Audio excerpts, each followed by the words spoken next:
Here we go. Hi, YouTube. Welcome to the Stratosphere Lounge. Excuse me. Beg my pardon. Beg your pardon. Beg everybody's pardon. Good to see everybody. Good to be here. It is 2025. Who'd have thunk we'd make it? I don't know. It seemed unlikely at the time. But here we are. So, yeah. Uh, okay, well, that's about it, I guess. We're slowly losing steam here on in 2025. Now I'm just a little wiped out from the weekend, um, which wasn't really even the weekend. This feels like the Monday show, but it is the Thursday show. And Happy New Year to everybody. It really is good to be here. Yeah, where's my flying car? Says Philip Ferrente. I don't know. It's the same place as my jetpack, I guess. I thought the jetpacks would. I remember when I found out that the jetpacks that they used in like the demonstrations and the one that they used on Lost in Space, that the flying time was like a minute and a half or something like that. I thought that's a little disappointing. Um, but anyway, we were up at we're up at Lake Arrowhead. Was great for New Year's. We went up there, Natasha and I, and just spent the night there with some friends and had a real cozy kind of a New Year's, and they spoke Russian most of the night, and there's three of them and one of me, as far as the Russian speakers were concerned. And it always makes me happy when I get to hear Natasha speaking Russian just without having to think about things. It just makes my day.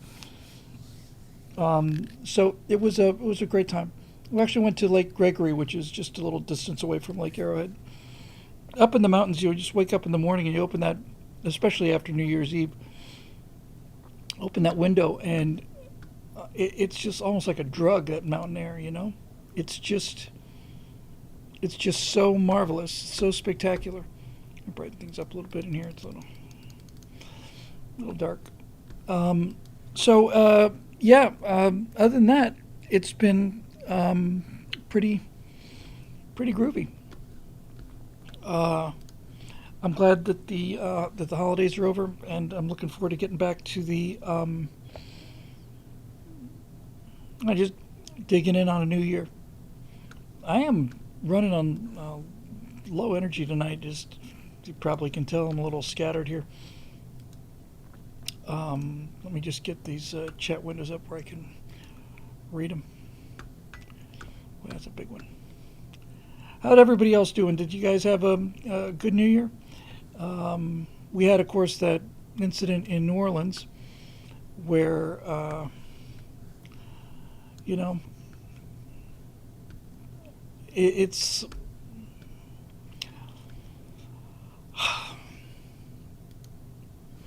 I've heard some speculation on, the number of not just illegal immigrants or even criminals, but known terrorists who just have invaded the country in the last 4 years. I mean, the numbers are just shocking, and if they decided to act in a coordinated fashion, the things could get very interesting and unpleasant here quickly. I don't know. Maybe that's be what it's going to take to get people to realize that this is not, a joke. But it's, you know, the guy was. Uh,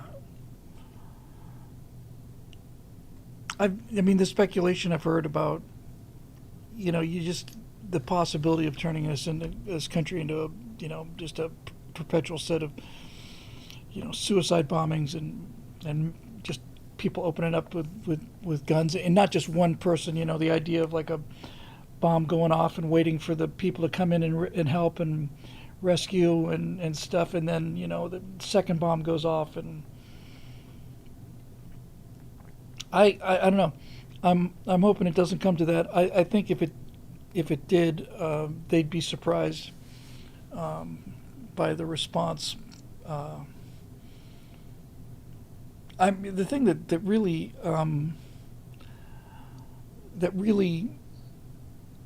alarms me is something like I don't. You must remember the Washington D.C. snipers from, God, was it 10, 12, 15 years ago now or something?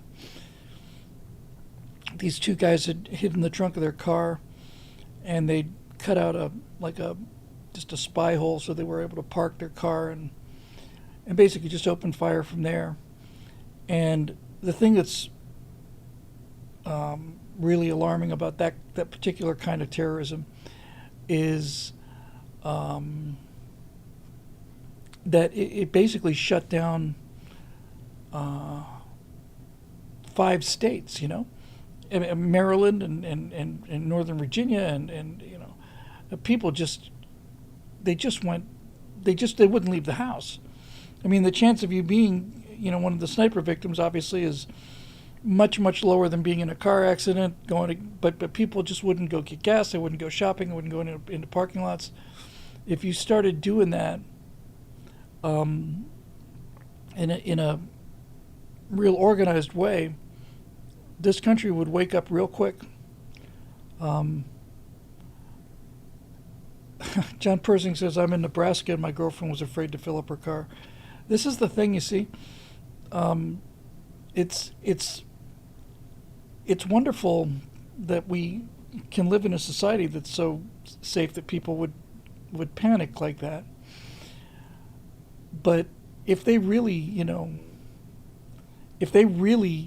just started, there's a lot of terrorists, organized terrorists in this country, and I hope and expect that we will find them before they find us. It's gonna,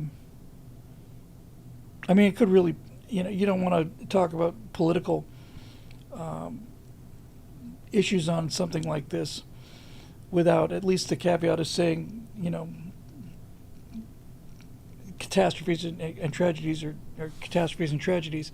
I think it would go a long way to being the end of the Democratic Party, because clearly, this is not only allowed by the Biden administration, it was, encouraged by the Biden administration, while they're busy hunting down, parents at the FBI is busy hunting down parents at school board meetings and looking into January 6th and all of that other stuff. I don't know, man. I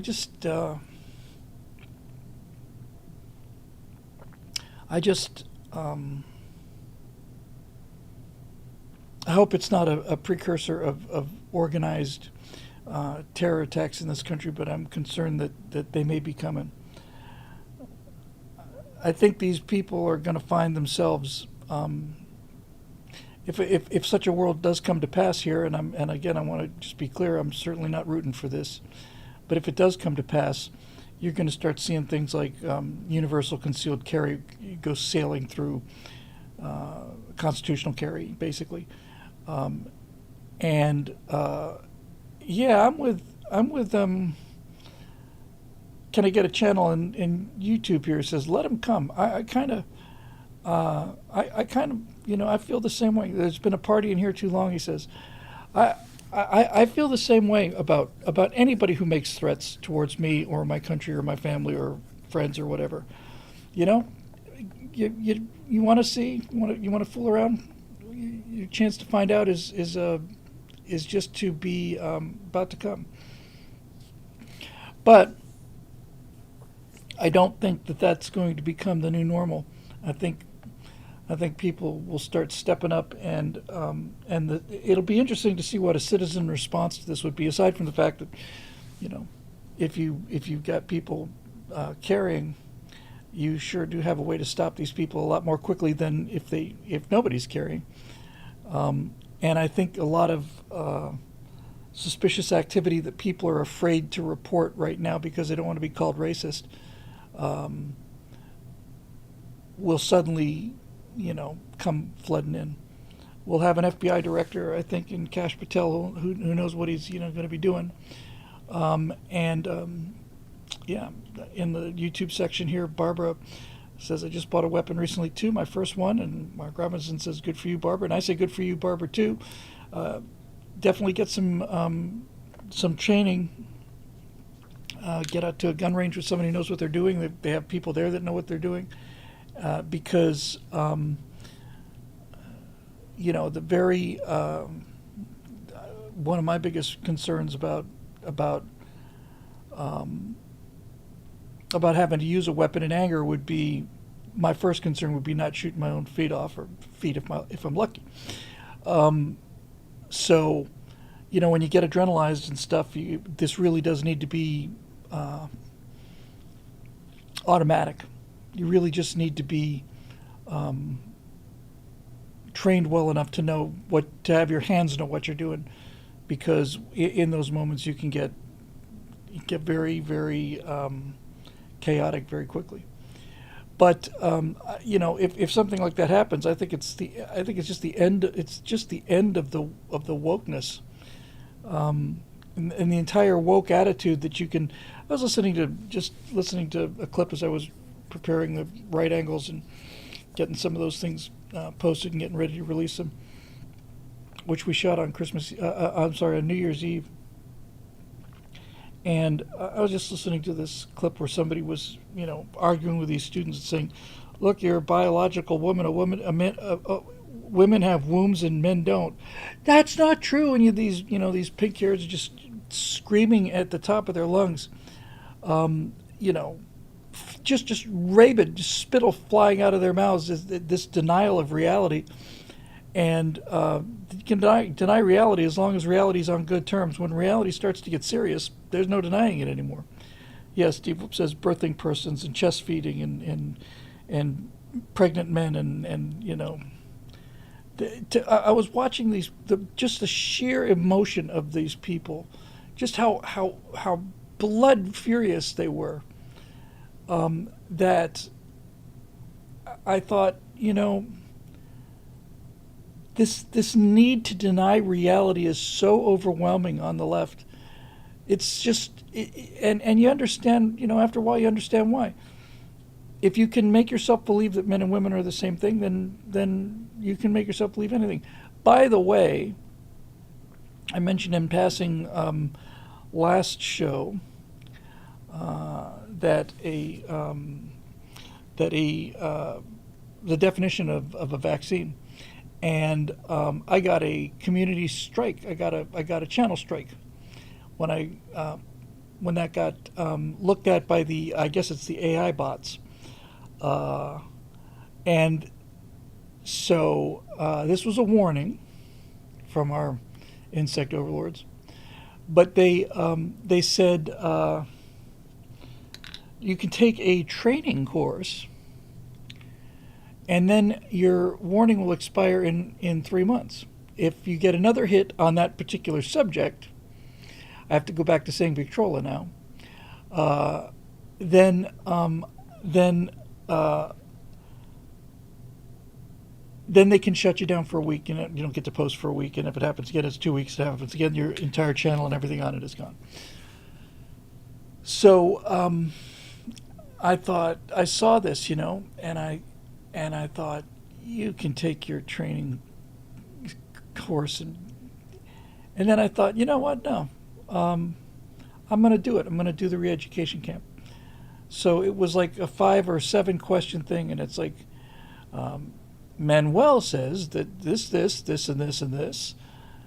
Is this a violation of community standards? Yes or no? And I would write yes. And they go, yes, correct. It's a violation of community standards because it's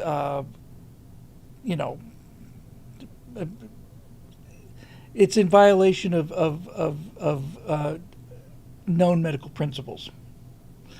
Probably can catch the wink too. Then there was another one where it said, no, would you like to try again? And I said, yes, I'd love to try again, Big Brother. It'd make me happy. I love Big Brother. So you don't get another question. You just get to you just get to answer the same question again. Since there's 2 answers, it's pretty cool. I have to tell you, the YouTube is just so unbelievably arbitrary and childish, and I really like the idea of this incoming Congress with the president and a Supreme Court taking a good long look at Alphabet, which owns Google and YouTube. Good long look at YouTube and asking, are they carriers or are they publishers? Because I would like to see that monopoly broken up. And I'll tell you what, man, I just short ass bastard says it's like being in the EU. Yes, it's that bad. No, but they're just you just never know where it's going to come from. And by the way, I didn't say anything about the efficacy or the or anything else about the Victrolas. I just described how they worked. That's what I did. I described how they worked. And yep. So they're always on guard. I hate these bastards with an absolute passion. I just despise the fact that we have to be there. But I think there's a really good chance that that the MAGA revolution could take a pretty close look at this. Wouldn't that be something if YouTube were to undergo the same kind of transformation that Twitter did? That would be something else. Settle Cougar wants to know if I have considered moving entirely to X. I haven't. This is where the views are. This is where if you're trying to get a message out, this is where the eyeballs are.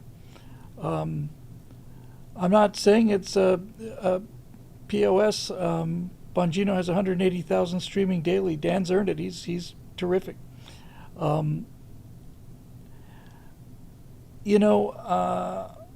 It's just. I mean, it's so much of the market share that Rumble and Twitch and all the rest of these things are they're just plain not in. It's just not in the league, It's just not. I mean, it's a 20th or less, and YouTube is changing as well. I mean, I just looking at what like right now, for example, not just YouTube, the whole media environment is changing. Like, for example, here I'm looking at our page on Twitch, and right now on Twitch there's 86,000 people listening to somebody called Kai Cenat, and he's just chatting. 26,000 people are watching Jingzi playing Tom Clancy's Rainbow Six. 26,000 people watching another guy play a video game. And about the same number for Stable Ronaldo playing Fortnite. So, I don't know. It's kind of hard to understand this newfangled web business. I just think it's I don't know.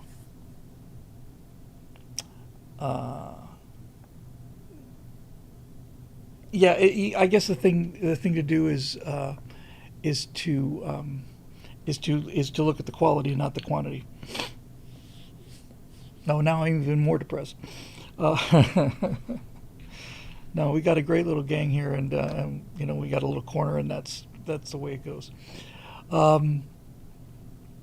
So I actually think without anything kind of warmed up, ready to go, I think maybe we'll jump into the questions and see what we got for the beginning of the year.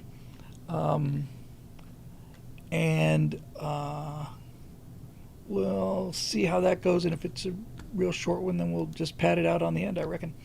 But let's see what we got here on this.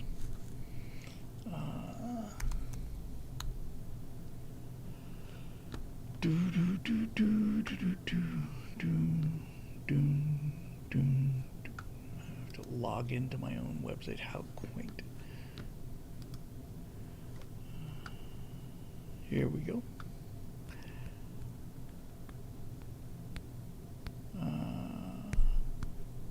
I do. I have a nice little microeconomy. That's exactly what it is. It's a mom and pop. It's just a it's just a pop.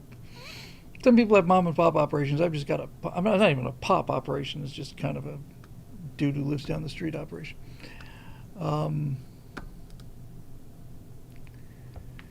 Just see here.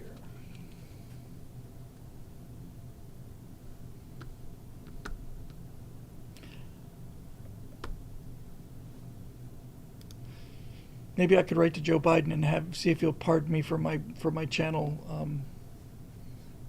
strike. That's a warning. It's not a strike. TSL questions for 1-2-25. Curated by Marusha Dark. Thanks, Marusha.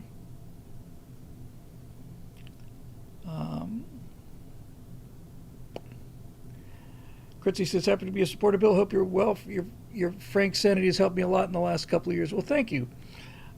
Frank Sanity is a cool name for a character, actually. So, thank you. That's very kind of you.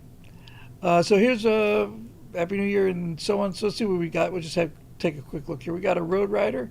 We got an Eli Noor. We got two Bob Knifes. We got a Jacob Belchek, a Eric Blake, a Dave Olson. We got another Eric Blake.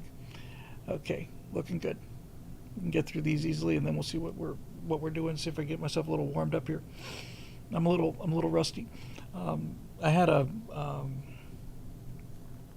just had a really relaxing time, and it doesn't really feel like it. Still feels like the holiday. I suspect that I'm hoping that Monday will feel like, all right, let's get the wheels on the ground here. All right, Road Rider, Marusha Derek Rocks, thanks for hosting the forum. He or she does. Thank you for hosting the forum, Marusha. Bottom line up front, is it time for Elliot Ness? Hell yes, it is. If yes, what would your pick be, or is Kash Patel enough? He seems like he's got the correct spirit, which is go in and burn the thing down. I think that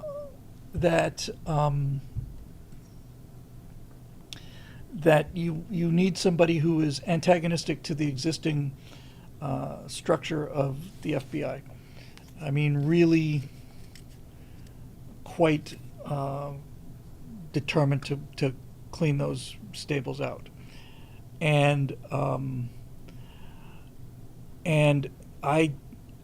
don't know much about him other than that. I know he's going to have his hands full.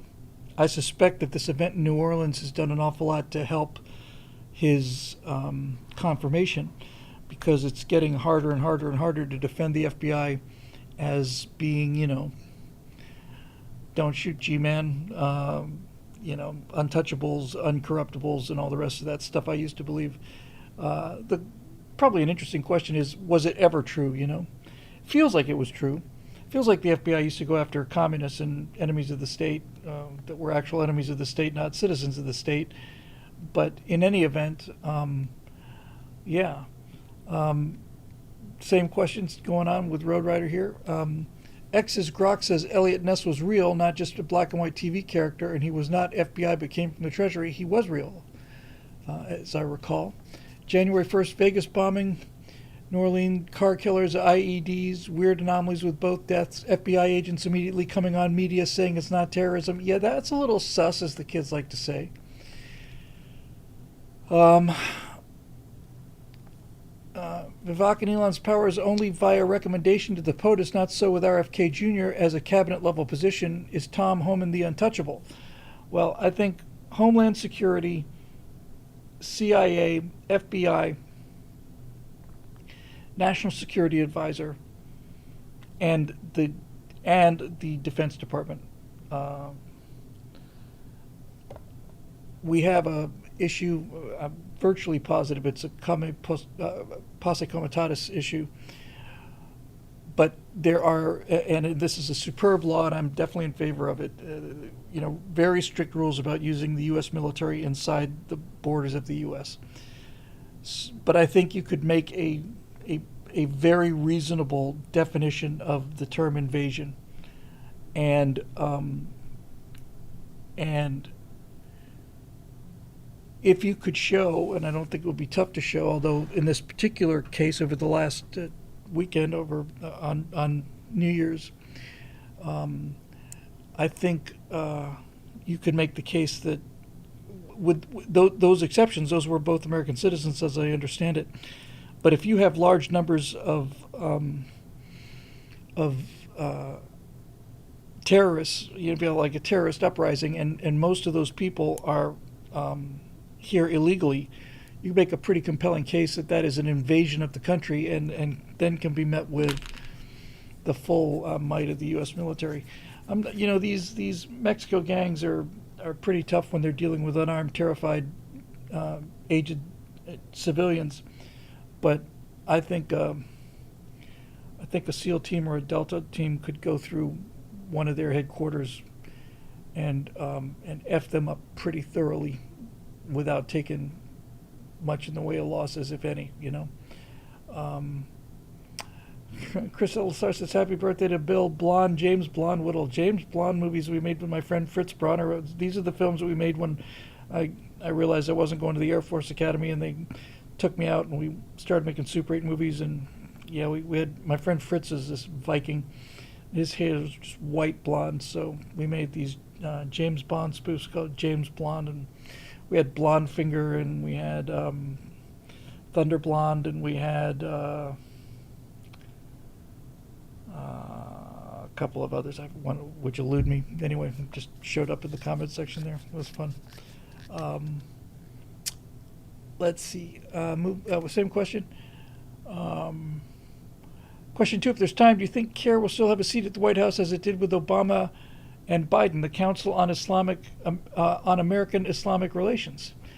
I think that seat will be given to somebody else. I think that seat will be like, we don't have a Council of American Hindu Relations Council, or an American Shinto or you know, an American Confucian Relations Council. I don't see any reason to have an American Islamic Relations Council. I don't see any blonde raker, yeah. The blonde who loved me, man with the golden blonde. You only blonde twice. Everybody's having fun with it. We did. What was it? I know we're missing one. I wanted to do the man with the golden hair, but that one didn't pass the vote. So I think the Council on Islamic Relations, American Islamic Relations, is you know, it's either a propaganda organ or it's a lobbying group, or both, or neither. But I don't think that Donald Trump's going to pay them any extra special attention. By the way, for those, you know, I did a lot of Merry Christmasing this year, as I'm sure many of you did. You know, kind of enjoying that. People would, you know, deliver something or whatever. Oh, Merry Christmas! Oh, Merry Christmas to you too. Didn't do the Happy Holidays thing. I saw this guy saying, you know, you should, you know, it's fascist to say Merry Christmas. You should say Happy Holidays. You don't know whether the person is Christian or not. And I thought, yeah, well, you know, I don't think you say Happy Holidays to your Muslim friends at Ramadan. You know, you don't say Happy Holidays then. And I don't know. I'm just happy that people are coming back. Ho ho! Kirk's bamboo bazooka, live and let die, with a DYE. Well, now that's funny because we used to tease him all the time about that. Yeah, he has just straw-colored hair. You know, he was just and it was straight, and he wore it. This 1970s, wore it like, you know, like a helmet, looked like a Romulan helmet from the original series. So, yeah, it's definitely time to clean up the FBI. And I saw a picture of FBI agents taking a knee because of Kash Patel coming in, and they look like blue-haired, woke, fat, pudgy people wearing FBI vests, and it made me very concerned. And this guy, by the way, was apparently U.S. Army, this guy in New Orleans, and he had an ISIS flag. How does a guy like that stay in the Army? Well, he stays in a woke army. That's how he stays in the Army.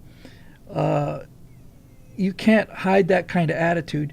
You can't, not in the military where you live in such close proximity.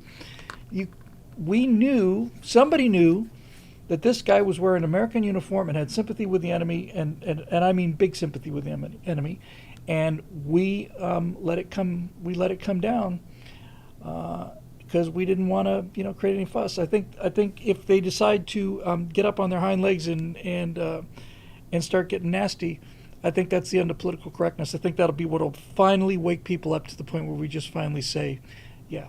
John Pershing says, remember Fort Hood? Yeah, workplace violence. I heard Trump talking about woke at, I think it was a pre-recorded speech when he was at, I think it was at Turning Point USA. And he, not only have we renamed a bunch of bases, like Fort Hood was renamed, I think, right? Fort Bragg, all the ones named after Confederate generals, or Fort Liberty now, or all this, BS. He said also that they wanted to rename like 12 different U.S. Navy ships. Anybody know which ones they might be talking about? It's not like you have to go dashing out, but if anybody happens to know and wants to drop it in the comment section, I'd be curious to know what ships they're talking about renaming, because I don't really particularly care to see the USS Ronald Reagan become the USS Maya Angelou, if you really want to know. And I get a collection of poems in my YouTube feed, and there's Hemingway and Whitman and Shakespeare and all of that, and then there was this poem from Maya Angelou, and I just thought, this is just not. It's just not good, It's just not good. It's not quite the same stuff. In fact, it was shockingly bad.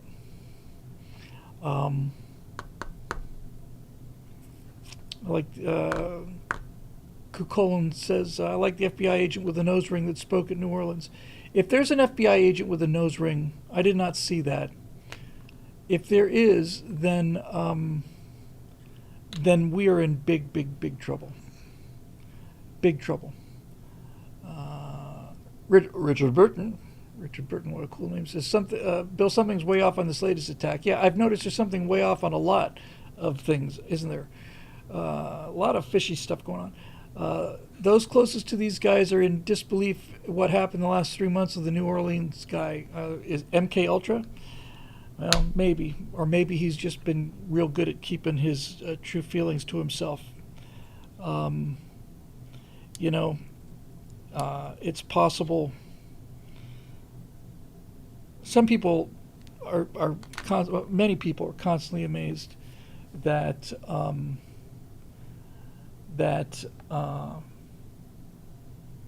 psychopaths can lie as effectively as they do. They can't believe that somebody could be so effective at lying for such a long time. So I'm going with that particular take, that he just basically duped everybody.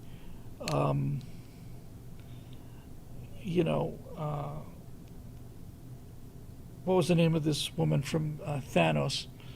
This wide-eyed lunatic psychopath who was just sent to jail. Elizabeth, something. Is this true, Steve? USS Chancellorsville was renamed to USS Robert Smiles. Is that true?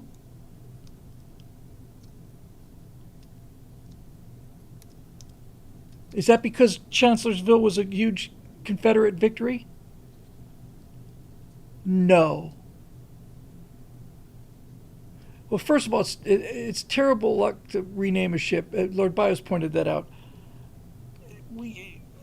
Those cruisers, Ticonderoga cruisers, are named after battlefields.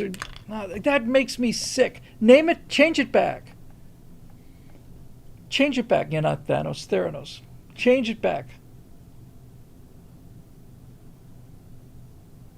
Oh, God. No, I don't think so, Dave. I think those cruisers are named for battlefields.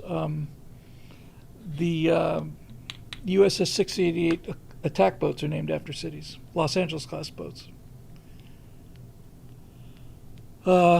Wesley Bruce with the super chat says any reform of the FBI, CIA, or DoD will chain through the equivalent entities in the EU, Australia, and Britain. That's true. USNS Maury got a new name too. Do you know what it was before? Yeah, I guess they're going after all the Confederates. Okay, all right. You know, the erasure of history is their number one weapon.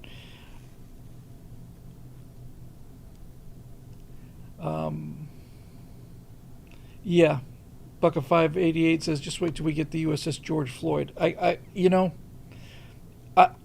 not joking about this. I'm really serious. If Harris had been elected, I suspect that would have happened. I genuinely suspect that would have happened. And it probably would have been the next aircraft carrier.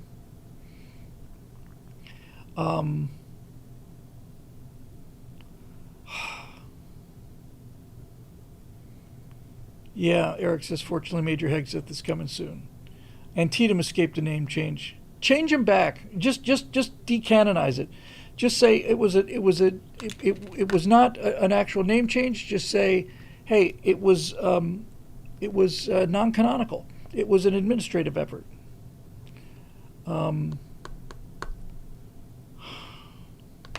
These bastards.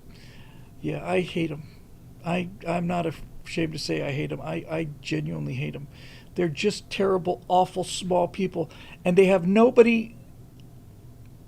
It's not like they have worthy people on their side, you know. Like I had no problem with the USS John F. Kennedy. Obviously, you know, Kennedy was a lot of naval people see that Kennedy should have been court-martialed for losing his PT boat, getting his PT boat run over by a destroyer is a pretty slick trick. But you know, he was heroic once they were in the water, and you know, the guy serving in uniform, he very nearly got killed, and so, you know, it's not that they don't have Democrats that they could name these things after. It's just that all the Democrats were in the Confederacy. That's their problem. So Chancellorsville was changed because it was a Confederate victory, but Antietam escaped the name change because it was a Union victory. Well, that's just peachy keen. That's just really peachy keen. Steve Young says he's on a lot of Navy Facebook groups and sailors are not talking about this. I wonder why. Steve Whoop says Department of the Navy completed the renaming of 33 ships, buildings, and streets ahead of the Department of Defense's 2024 deadline to rename all military property that honored the Confederacy. And then Steve Young says USS JFK CB-67 was his first carrier. Yeah, the Kennedy, that was a strange ship, wasn't it? Had a lot of problems with the Kennedy. Seems like it was decommissioned real early. So the Maury was renamed the Marie Tharp. Okay.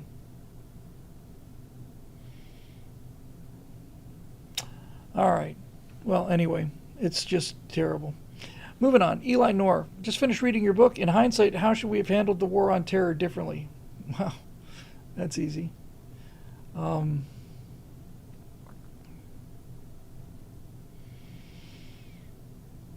You know, the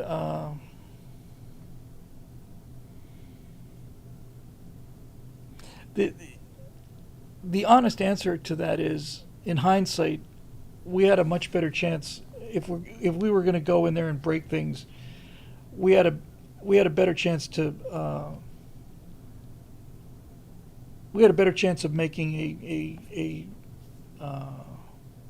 relatively stable Iraq than we did of a stable Afghanistan.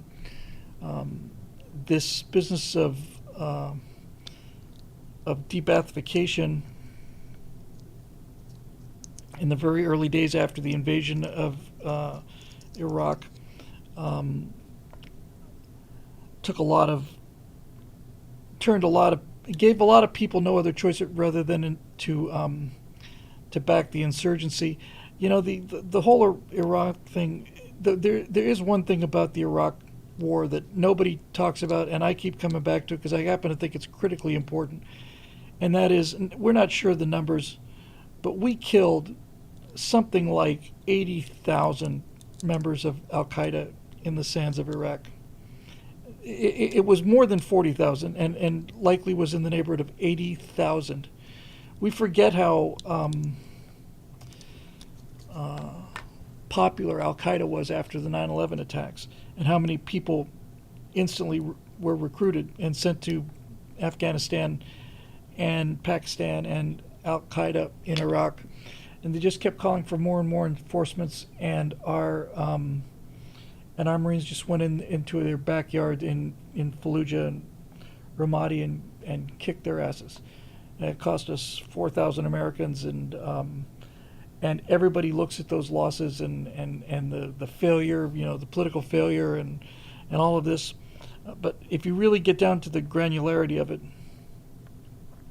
that's an awful lot of terrorists that could have been coming to America in the days and years after 9/11, and that needs to be factored into the equation. And the other thing too is, you know, after the surge, you didn't have any American casualties for, was it 8 or 9 months? Not a single American killed. And then the second the Obama administration comes into office, they can't even perform a simple SOFA agreement, a status of forces agreement. So, you know, to me, Iraq and Afghanistan to some degree, but certainly Iraq, feels a lot like Vietnam in the sense that whatever you think about the actual combat operations or whether it was worth being there in the first place or not, certainly the way the peace was lost, it was just, you know, the Democrats just out of spite, you know. Thank you, John Eden, with his regular $99.99 super chat. I'm once again at a loss for words. I think, you know, I don't know. When I think of the Iraq War, I remember seeing people with ink-stained fingers voting for the first times in their lives, and I don't know. There's been a, you know, pretty much universal condemnation of it.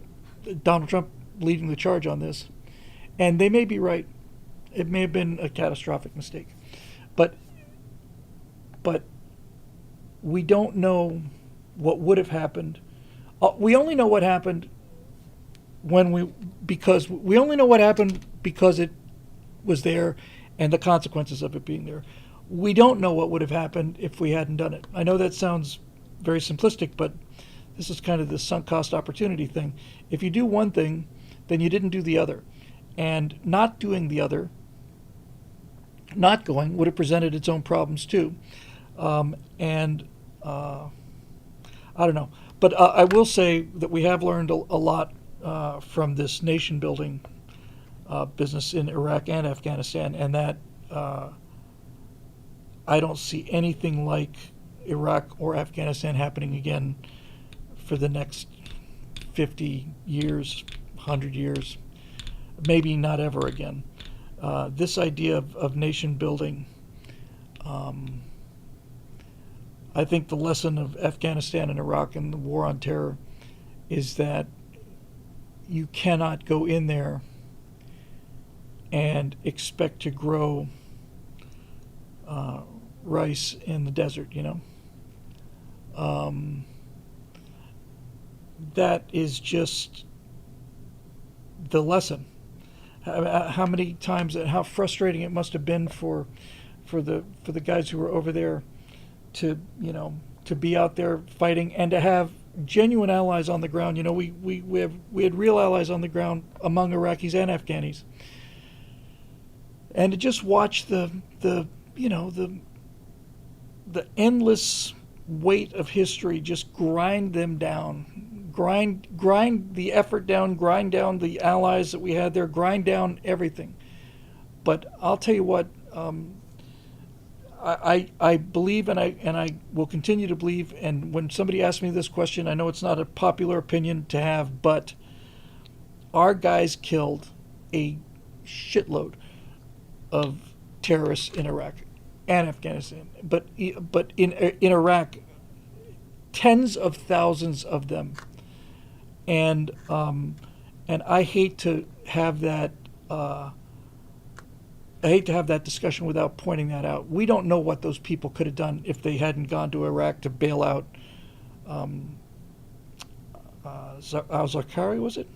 Zarqawi, who had his little rendezvous with two 500-pounders, wasn't it? Or two 250-pounders.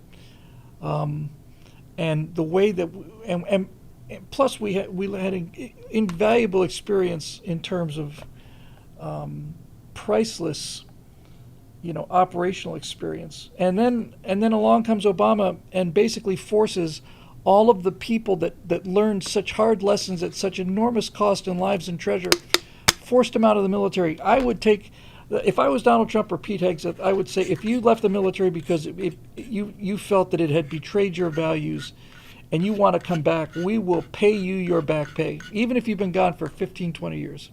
We'll just pay it. Whatever pay grade you were in before, welcome back. We need people who are war fighters to save us from ourselves. So that's what I think about the war on terror. And I suppose it also needs to be said, for all the mistakes, we did not have another 9/11. And having lived through 9/11, I think that needs to be said as well. I mean, for 5 years, 6 years after 9/11, every time there was a Thanksgiving Day parade or a Super Bowl, I would expect to see bombs. I mean, I just expected it. It really, if you were around during those times, for years afterwards, you'd see something major. It's like, here it comes. It's coming, boy, and then along comes, we launched this global war on terror, and then the next thing you know, we elect a president whose middle name is Hussein,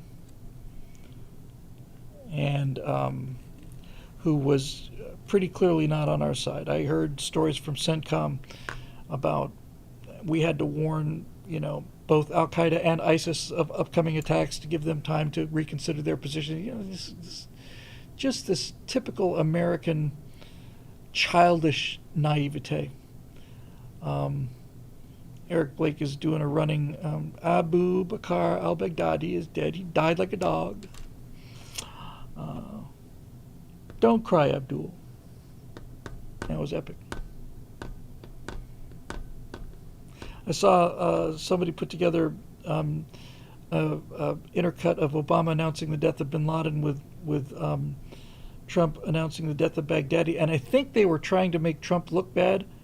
How Obama was very, very serious and this and this and this. He sat in the corner like the pizza delivery boy in that picture from the operations room. But I actually loved Trump gloating over it. I thought it was great. But yeah, my opinion of Colin Powell, Dick Cheney, and Dom Rumsfeld have changed quite a bit since 2003. So that's probably the best button I could put on it. Hillary had her own little war in Libya just to prove her bona fides for her presidential run. Just decided to completely destabilize Libya and Syria.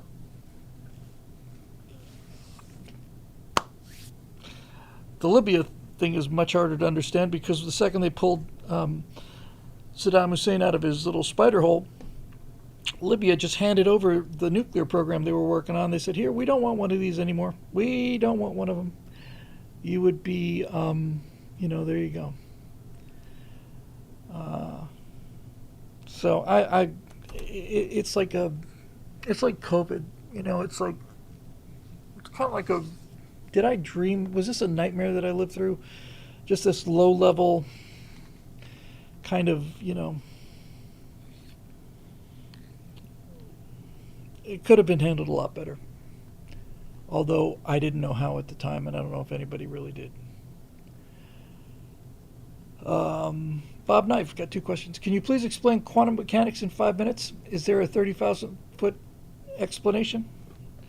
There probably is, and there are probably people that are more capable of doing it than I do. Because I know relatively little about quantum mechanics, I might be able to do something simple enough because I'm not burdened by not burdened by a great deal of knowledge, unburdened by what has been.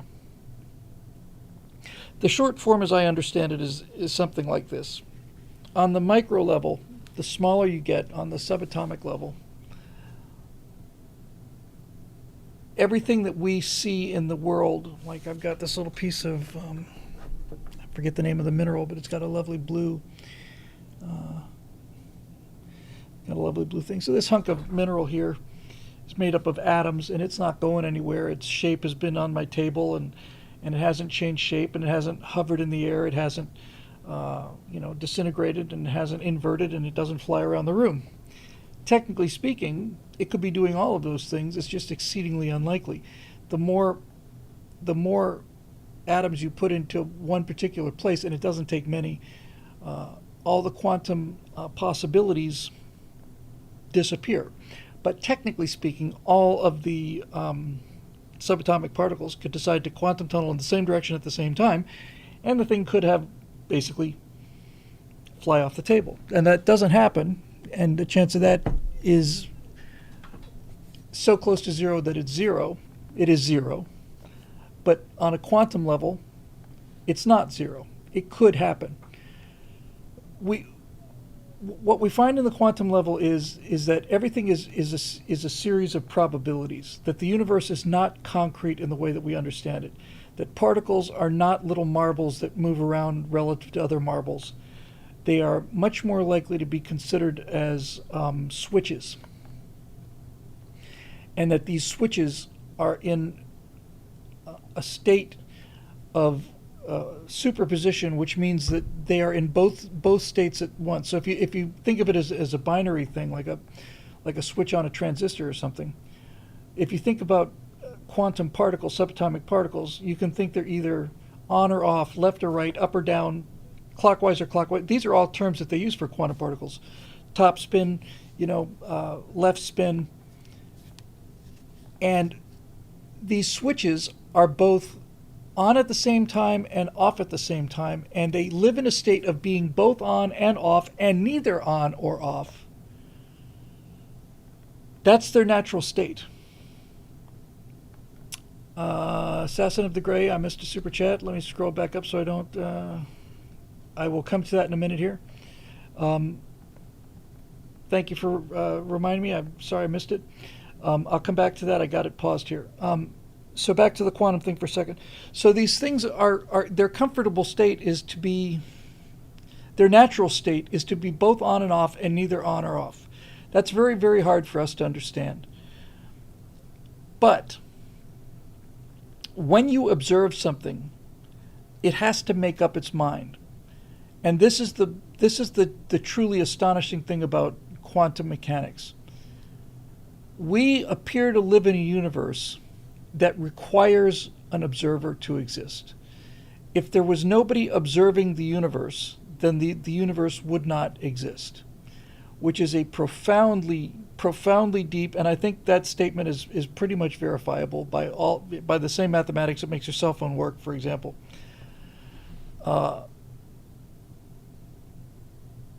The act of observing something makes these particles that are in a superposition of being both and neither at the same time. When you look at them, it cannot be either or at the same time. When you observe something, you force nature to make a decision on a micro subatomic level. So Dave Big Booty says that's BS. The universe was around long before life evolved. Well, you don't know that, Dave.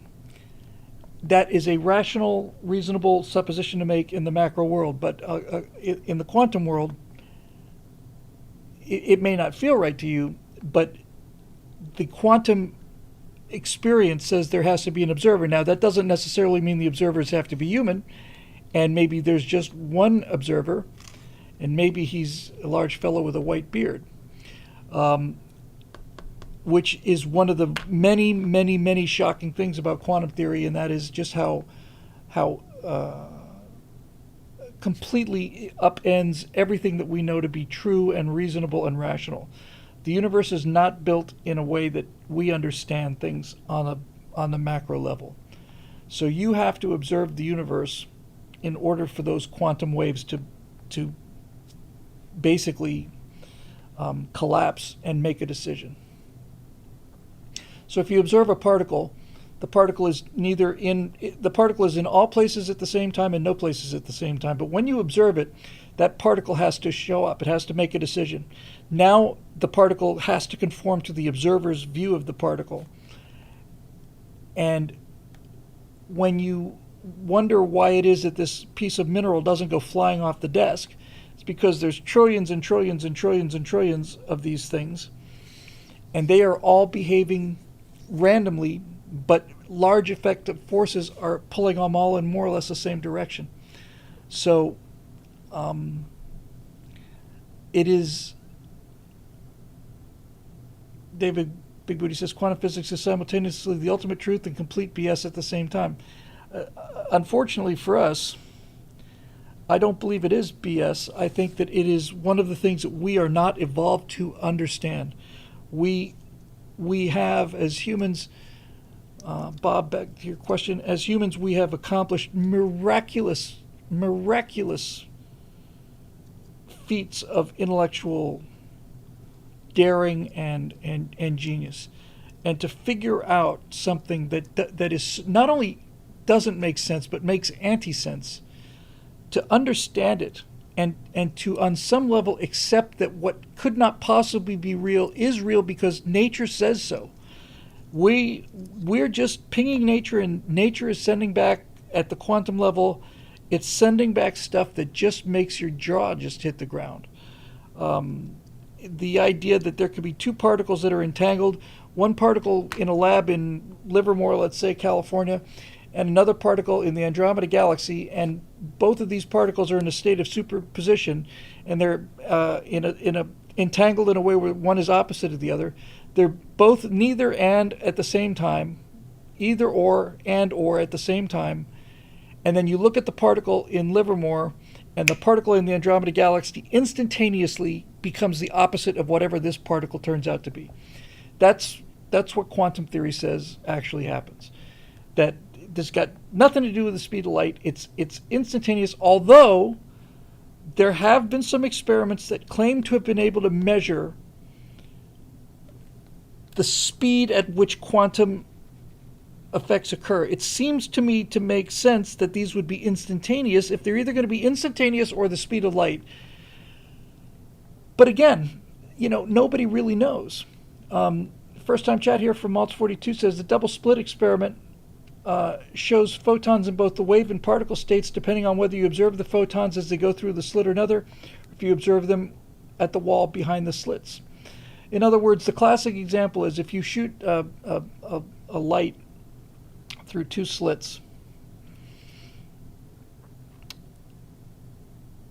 you would get, for the life of me, I cannot remember which one it is. I'm virtually positive this is the case. If there is not an observer, the light goes through those slits as particles. Light has a particle wave duality. A photon sometimes behaves like a particle and sometimes it behaves like a wave.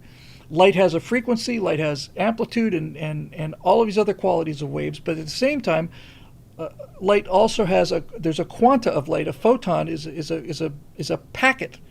It's a packet of a wave that can behave like a particle. So if you shine a light through two slits onto a wall behind it, and you are not observing it, they go through like particles. But if you are watching it, they go through like waves and they set up interference patterns, because when waveforms cross, the amplitudes will two amplitudes will boost a high amplitude, and the other ends they'll cancel out, and so on. And what's really genuinely shocking is when you run the experiment without an observer, and then you go in afterwards, you say, oh, look, they behave like particles. If you're watching it, they behave like waves. If you put a camera in there, they behave like waves. In other words, if you're observing it from a distance through a camera, they behave like waves. And they said, if you put a camera in the room and you unplug the camera, it behaves like waves. This is one of the compelling pieces of evidence for the universe being a simulation. That you found an error, you found a limitation in the source code. Because if you say that, okay, so you need an observer to collapse these wave probabilities. So if there's nobody looking, the simple thing to do is just treat them like particles. But if there is somebody looking, then they behave like waves, they interfere with each other. Okay, so we're observing it, it gets more complex. That kind of makes sense in simulation theory. That's how games work. Then you say, okay, well, instead of having Jim in the room watching, let's put a camera in the room. We'll watch from the next room, and we're watching on the camera. We're still observing, so it's behaving like waves. You take the camera out of the room, it behaves like particles. You put the camera back in the room, but unplug the camera so that nobody is observing. Then they behave like waves again. That is just, well, that's the hand of somebody. That's somebody's hand in motion. We just may not, or we don't have the horsepower. We just don't have the mental horsepower to see what's going on here.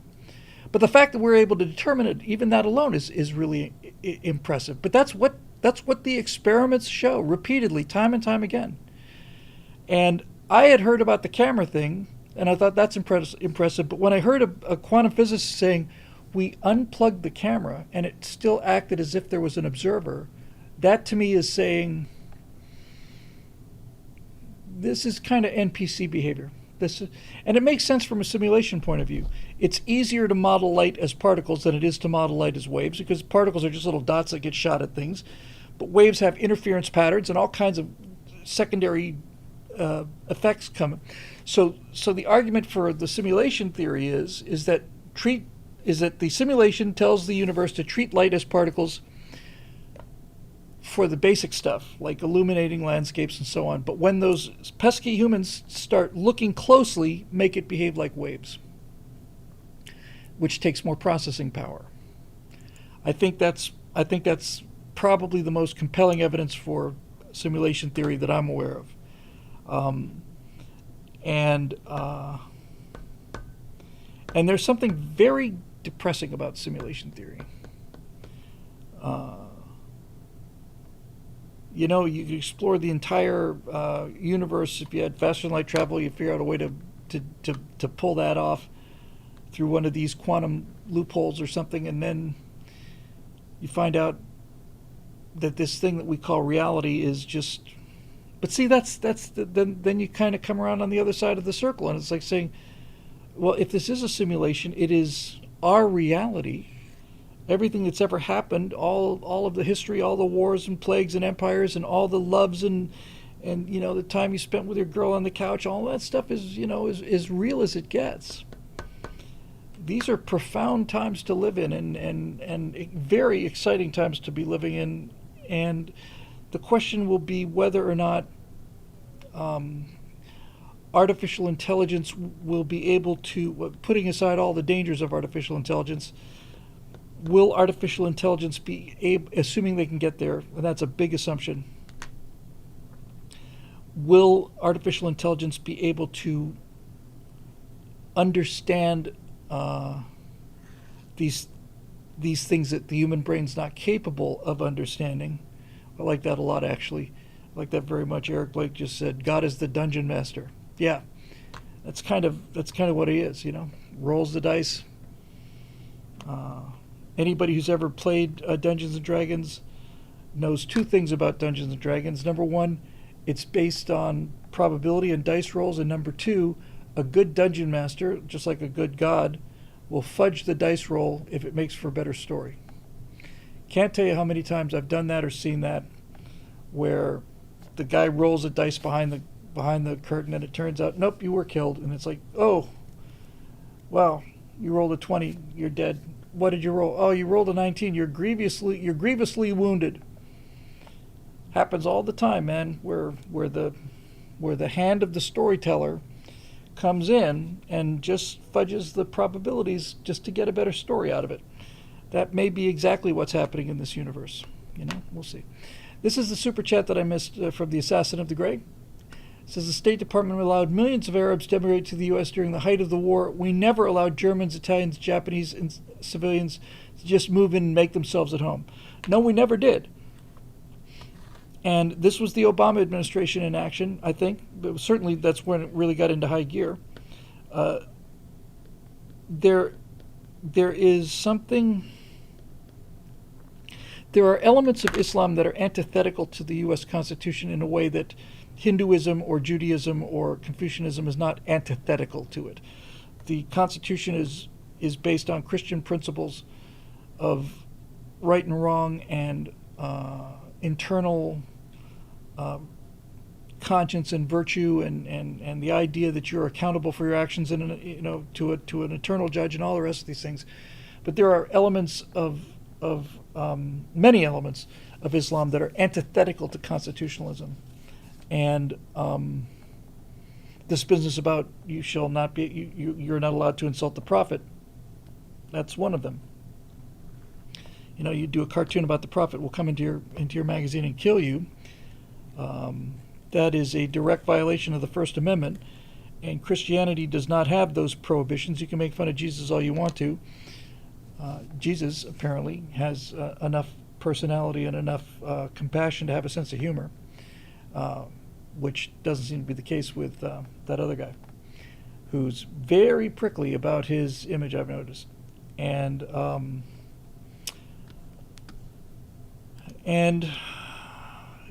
you see it in the behavior of their followers. Wesley Bruce within a super chat. There are alternate heterodox theories that explain these but are not yet testable. Well, we have a chance to see. In any event, I find myself constantly coming off of discussions like this astonishingly proud of being a human. I'm really big fan of humans. I know it's not popular among the left, but I really genuinely am amazed at the things that we're capable of doing. And when I watch them catch a rocket out of midair, or we see photographs of the far side of Pluto, it really amazes me. So there you go. Maltz42 here says, speaking of AI, Bill, you recently mentioned how you'd never had it ask you a question. It was always the other way around. I'm speaking figuratively about humans, not just me, obviously. I've definitely had it ask me things when having an actual lengthy conversations with it. I've had a few where it even drove the conversation, asking me things and leading me to different areas of the topic at hand. I found the whole large language model field fascinating. Well, I haven't gotten deep enough into it, Maltz, and I'm looking forward to doing that. All I can judge is I haven't had spend enough time to really play with it. All I can say is the work that I have done with it in terms of artificial writing, ChatGPT writing sentences and so on, and the AI involved with art forms like visual arts and music. I find that AI is very good, but it can be very good, but never have I seen AI that is inspirational. I've never heard or seen inspirational or even particularly compelling writing on the part of AI. AI writing, to me, the best of it seems like a competent copywriter. But that's that. I was watching sections of this god awful TV show, and I utterly convinced that the music was all AI songs, words and music. It just sounded right, and the rhymes were correct, and the meter was correct. It just didn't have that that certain. It just didn't have It just didn't have that artistic touch. It didn't have that kind of wow. That's a great song. I was like, that's a competent song.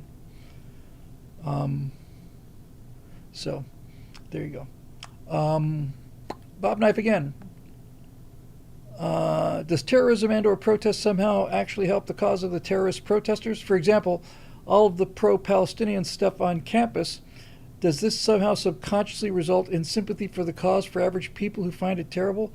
It hasn't been my experience. My experience has been that if you take the pro-Palestinian movement or the just say no to or to stop, what is it, stop oil, the people that block traffic, not only are they not helping their cause, they're turning people into enemies. They're incredibly stupid at when people start smashing things, and Black Lives Matter as well. I mean, there is a case to be made, a legitimate case to be made for unfair treatment of blacks by police in some cases. I don't think it's anything like the level of victimhood that they made it out to be, and certainly I do know that, at least when I was in the argument in 2020, the last statistics we had were for 2017, but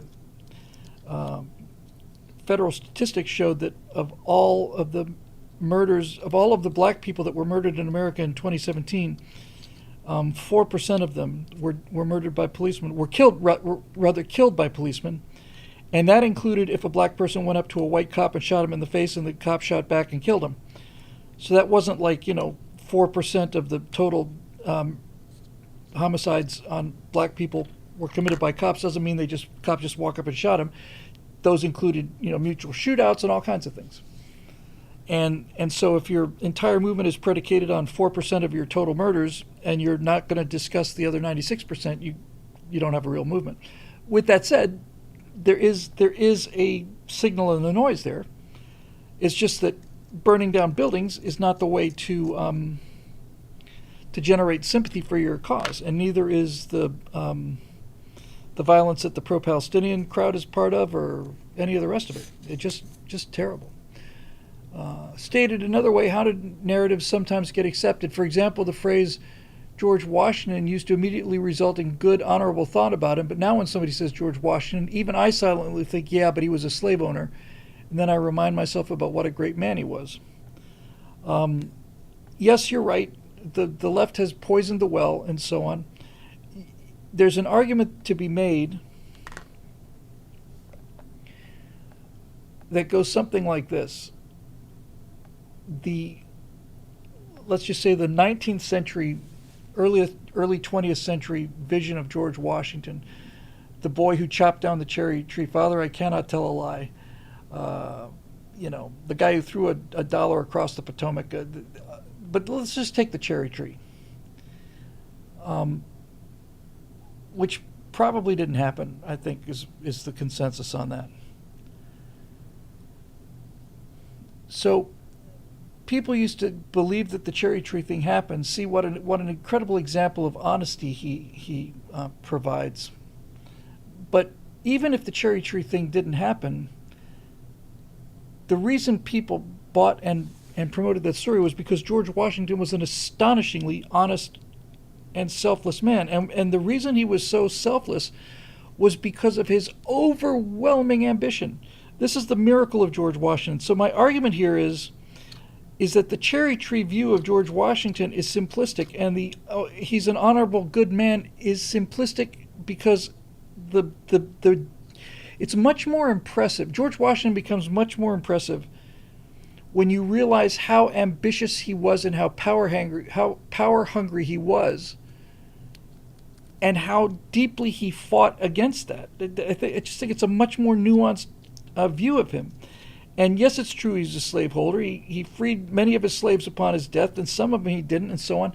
It doesn't negate the great things he does. It just makes him into a human being instead of a god. And I think this deification of heroes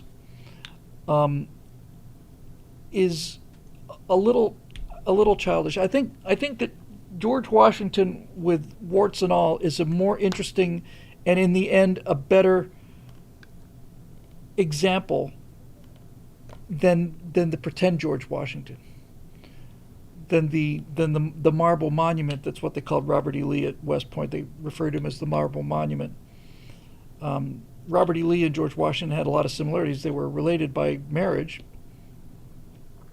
I think he married George Washington's grandniece, or was it Mary Custis? Was related to Washington. I remember whether it was a niece or direct daughter or granddaughter or something. In any event, Robert E. Lee was also a man of tremendous ambition, and he had iron discipline about that as well. So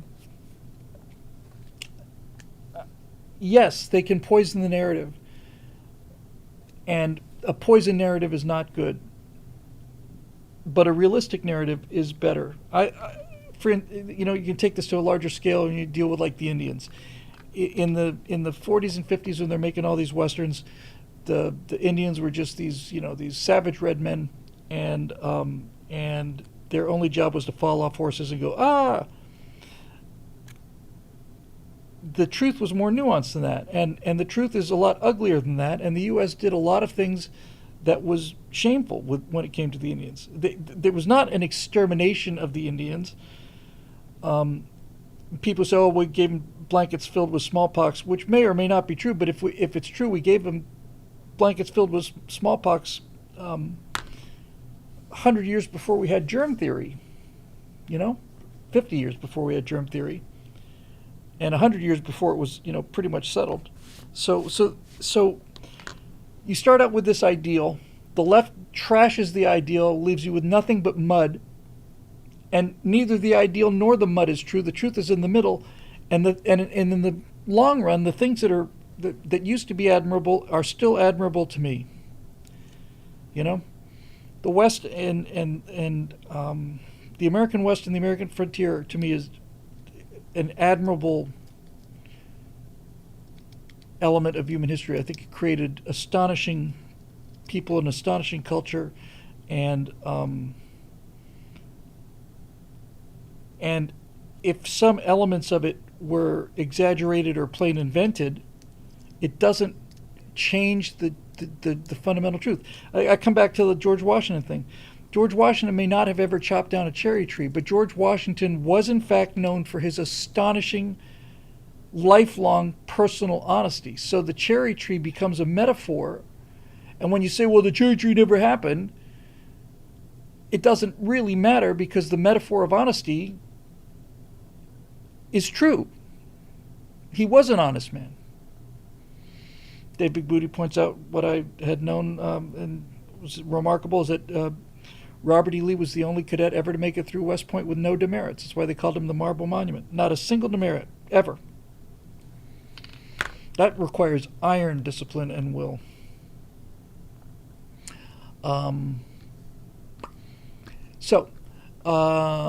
That's that. We got a Jacob Belchak, we got an Eric Blake, we got a Dave Olson, and got another Eric Blake. Jacob Belchak. Hail, Bill, and Happy New Year. And to you too, Jacob. Thank you. May yours be filled with the anguish howling of collectivist weasels and enormous profits on your behalf. Amen for both. I'll be praying for your success, good health, and security in the Lord. Thank you. I appreciate that. I could certainly use it. And very, very kind and generous of you. The big fight on the right over immigration visas is becoming identitarian in nature, so my question is short. I've just finished my right angle. It's on the H-1B visas called, what did I call it? The picture's a tempest in a teapot, and I was going to call it a tempest in a teapot, the H-1B Civil War. And civil wars in quotes. Let me read the question. We'll see. immigration. The big fight on the right over immigration visas is becoming identitarian in nature. So my question to you is short: how much of America is a result of, as one of the founders has stated, a people drawn from one people, language, religions, customs, and ethic? Whether they came legally or not, we assume that all people share our values at our own peril. Is America a people, an idea, or a people who all value the same idea? May God draw you ever nearer to him in these coming years. Thank you again, Jacob. I've said many times that America is an idea, and it's more than an idea. It is a people.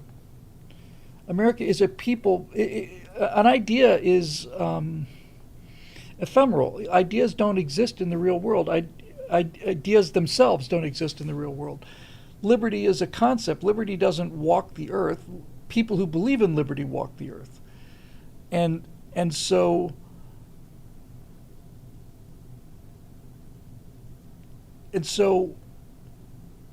it's both an idea and a people. And these two things are related, because the idea is that you can take a bunch of very disparate people and mold them into one people.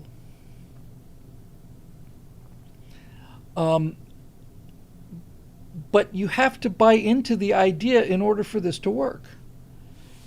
This country is founded on a very specific set of Judeo-Christian principles that come from Northern Europe, that specifically come from Great Britain. There's just no question about it, and there's no way around it, and anybody tries to tell you otherwise is just lying to you. And anybody who tries to change that is changing the fundamental idea of America. America is essentially an English heir. It's impossible to imagine America without Britain, without England. And as time went on, America became open to other groups of people, one wave after another, and those immigration waves made America more diverse, less English, and up until recently, I think clearly a better country. I mean, if you look at, just take example of current day Britain versus America. It seems to me, from where I'm sitting, we have all of the advantages that the British have, but the British are missing a bunch of stuff that we've got. And it's got nothing to do with the size of our population or the size of our economy. We have, well, just take food, for example. I mean, British food is not the pride of the earth. I'm 50% British, and by heritage. And when you have music and cultural influences and all the rest, sports and all of that stuff. You ever see the BAFTAs? No, of course you haven't seen the BAFTAs. I was a film major, and I never seen the BAFTAs. I've seen people at the BAFTAs, but I've never watched the BAFTAs, the British Arts and Fine something or other. It's their British Oscars. When you look at the British Oscars, the BAFTAs, it's like the Oscars, only all of the glamour's gone. I mean, they have a couple of names there, but even then, most of those names are known because the movies were fairly big successes in America. There's an entire huge subset of British movies and television that we've never heard of because it just never appeared over here. But America is much, much, much more dynamic. And this is the thing that's so hard to get to grips with sometimes, is that the quality of America, the chaotic and, in fact, the factious and rambunctious and rebellious and constantly arguing quality of America is what makes us so unique in the world. And what makes us unique in the world is that we have the whole world here. This is why America is the indispensable country. We couldn't be just a larger Britain and have the influence or the the riches, or I don't mean economic riches. I mean cultural, scientific, moral, musical, artistic riches that we have if we were just large Britain. So it's like the actual formula is kind of, you're welcome here. I mean, when the formula is working, you're welcome here. Bring your culture with you. Bring your music and your food and all the rest of this stuff, and throw it into the melting pot. But understand that the model is an English common law model predicated upon Judaic law and Christian religion. And, well, really predicated among British law and Judeo-Christian ethics is probably a better way to put it. But the immigration fight on the video I'm working on is to me, I mean, both sides are right. We should be a magnet for the brightest people in the world, and the H-1B visas have been badly abused in order to get cheap labor. But as the H-1B visa law was written, that's good for America to have I mentioned this before. The part of the argument no one ever seems to be talking about is, it's not just that we should have these with the H-1B working ideally, not just as a way to import cheap labor, but if you really were talking about applying it the way it's supposed to be applied, in other words, an entry path for people who had profoundly specialized and high-level knowledge for which there was no Americans that could be hired, that definition is a great definition, because you don't want those people temporarily. You want them permanently. You want these people to become Americans. Albert Einstein was a great American scientist. Well, he was a German scientist. Well, he used to be, until Germany made life impossible for him. He died an American citizen. He came to America and was an American. And this is true for people like Elon Musk, and it's true for it's countless. Andrew Carnegie, all of this stuff. Oh, Bob, we're just wrapping up your second. We just wrapped up your second question. In any event, it is an idea, and it is also a people.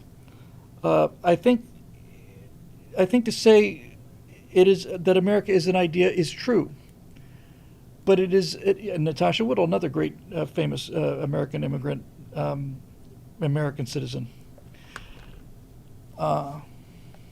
But we are also a people, and you can't just have this idea floating around in the air without hominid bipeds to attach it to. And therein lies the source of much trouble. So hopefully got that covered. So we got Eric Blake, Dave Olson, and then Eric again, and we'll call it a night.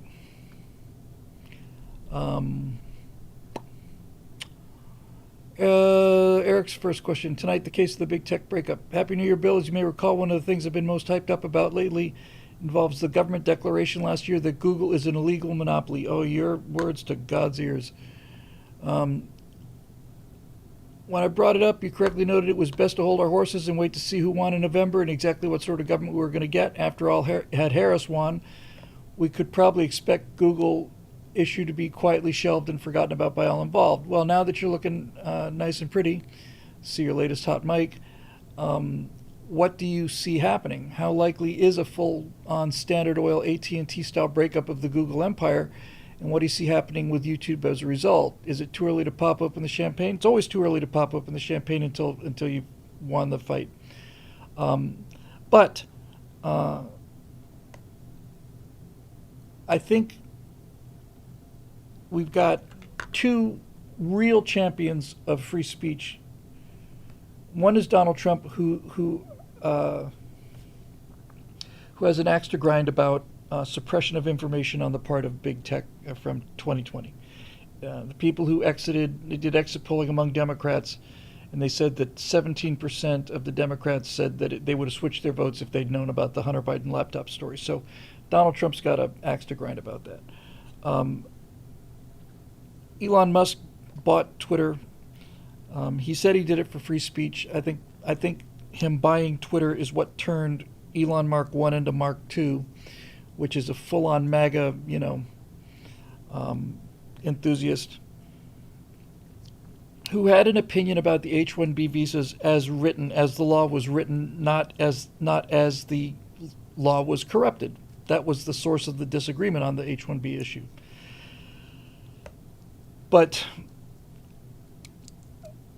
I really think look, they're breaking the law. They're either publishers or they're carriers. If they're carriers, they cannot make editorial comments. They can't censor me for my opinion about the Victrola. I could come out and say whatever the hell I want to and say, if you paint yourself blue, you're immune from all diseases.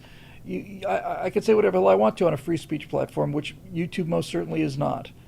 And at the same time,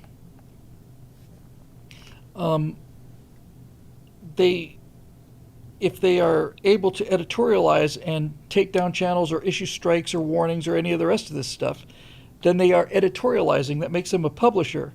That means if somebody uploads a video of a Disney movie, Disney can sue YouTube because YouTube is a publisher. They can't be a publisher. They're not a publisher. They're a carrier. There's the only way they can exist is to be a carrier. They can say, hey, look, it's not our fault if somebody put up a clip from a Disney movie. Disney, take it up with them. We're just providing the service that carries the message. We're not creating the message.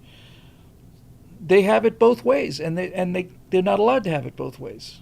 And I hope to God that I would rather see big tech go down. Boy, I'd almost rather see that than the border be secured, to be honest with you, because I personally think it's a bigger threat. But fortunately, we don't have to decide. I think we'll be able to do both. So yes, I'm guardedly optimistic. I am somewhat surprised that we haven't heard too much about that from Trump, who's announced most of his incoming administration. I would like to have heard a tech czar of some kind, somebody who really had an axe to grind in terms of, you get the idea. So I am guardedly optimistic on it. Dave Olson. Hey, Bill, Starship Test Flight 7 is scheduled for next Friday. Can we do a Strata live stream, and will you invite Steve and Scott to join you? Yes to both. I want to say the flight is scheduled for 4 o'clock Central, which would be right on the dot for us here, so we could start Stratosphere Lounge a little early, do a Friday night show instead of a Thursday night show. We could start off the show with that, then, they're going to attempt to, I think they're going to attempt to catch the ship. I don't know if that means they're going to try to catch the booster and the ship. I sure hope they try to catch both, because the booster catch is spectacular. I think they're only going to try and catch the ship, however. But I don't think they plan to do more than... Oh, they're actually going for a splashdown in...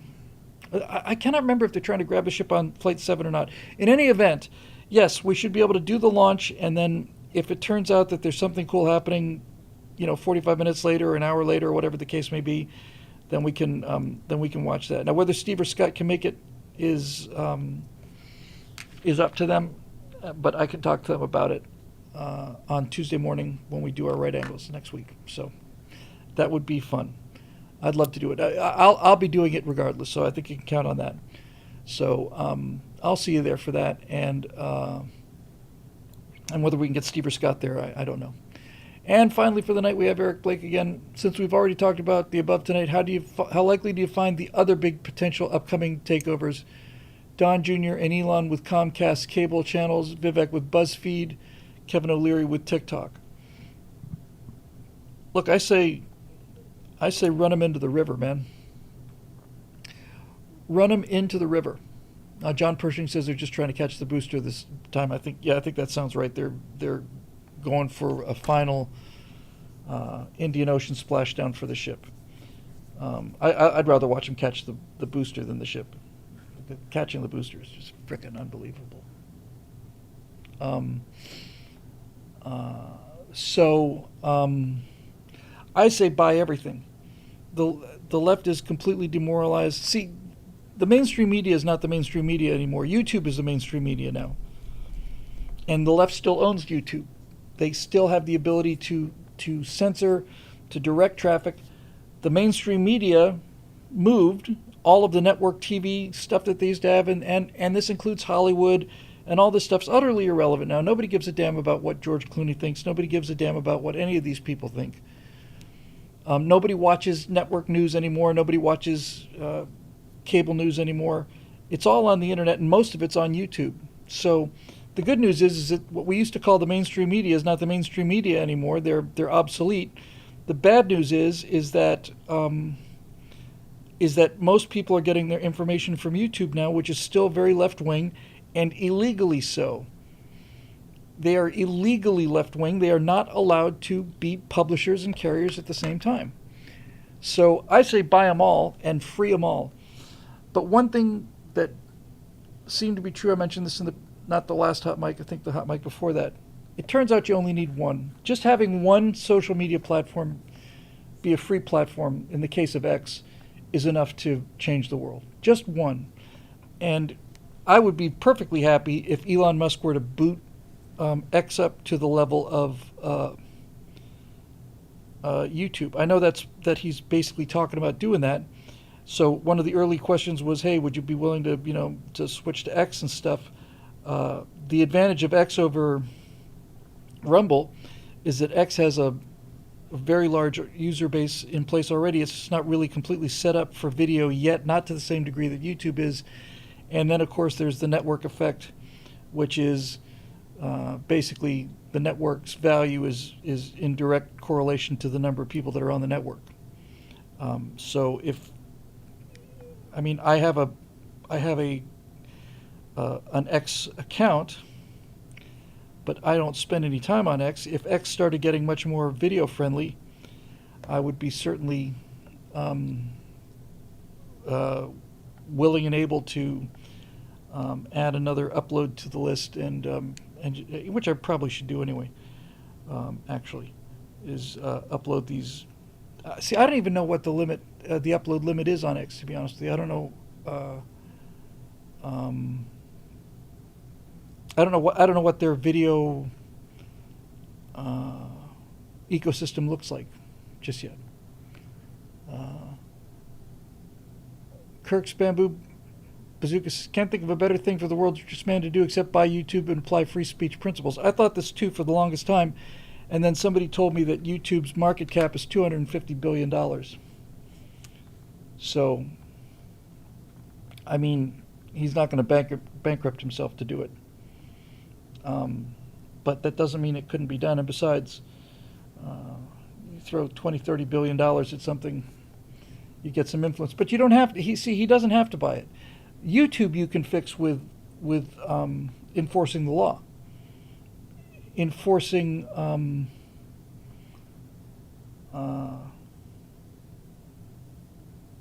existing antitrust laws. You can fix YouTube. And it's long overdue. And Zuckerberg seems to be scared out of his wits. He's been real nice. Awful sorry about all that stuff back in 2020. We sure won't do that again, Mr. Trump, sir. So, we still post on Facebook, but I just consider Facebook to be, I don't want to say useless exactly. It's still our bulletin board, but in any event, I don't have any. I haven't been any emotional interest in Facebook for it's 10 years now. I think probably something like that. So anyway, so that'll do it for the questions, and I'm going to. I was going to post this video. I'm just going to go home, go to sleep, because I'm real low energy today. And yeah, Facebook is obsolete. That's a good word for it. That's what I was trying to say. So I'm going to go home, get my walk in. I've been walking 3 miles a day ever since I got the news about the MRI. So I got some walking to do. And Caslin says, checking the status of TSL or TSS, literally the only thing I ever use Facebook for. Me too. So I'm gonna go. I'm gonna go home, get to bed early, and then get up at 6 or so. Get on in here, post a show, and get moving on the rest of the stuff that we have to get going for 2025. So that's what we're gonna do. Which means it's time. Now is the time to say goodnight to all our company. So thank you all for being here. Thank you for the kind words as always, the super chats, all of that groovy stuff. I really deeply appreciate all of it, especially the kind words and all that jazz. It's going to be a good year. I got a really good feeling about it. So we'll say goodnight to our friends on YouTube. Thanks for joining us, YouTube. We'll see you on Monday night for the Stratosphere Studio.